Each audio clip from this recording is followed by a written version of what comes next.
емес, не мойындамайсыңдар. Әбден бітті қой. Мынау халықтың жауапкершілігін айтады, мына екі Нұр Отанның, сол Нұрсұлтан Назарбаевтың идеологтары. Ал биліктің жауапкершілігін айтпайды. Биліктің жауапкершілігін. Тек халық кінәлі деп, бүкіл жауапкершілікті халыққа қайтеріп тастап, өздері ұрлықпен, коррупциямен, халықты ақымақ қылып, ішіп-жеп, өзінің отбасын, өзін тек соны ойлаған жүйе құрдық. Ал олардың халықты билеудің екі-ақ тәсілін пайдаланып отыр. Террор. Сәл сен жаңағы елді ойлап, нені ойлап, мына наразылық білдірсең, сен экстремистсің. Сен я өлтіреді, я қуғынға салады, я полиция алып кетеді, я басқа. Қаншама қазақтың, ұлттың нағыз адал азаматтары түрмеде отыр. Шетелде жүр, қуғында жүр, билікте жоқ. Олар жаңағы қолынан іс келмейтін адамдар билікте отыр. Әкімде, министрлікте, мынандай нелер.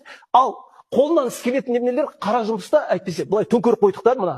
Ұлт ретінде даму емес, не мойындамайсыңдар. Әбден бітті қой. Мынау халықтың жауапкершілігі.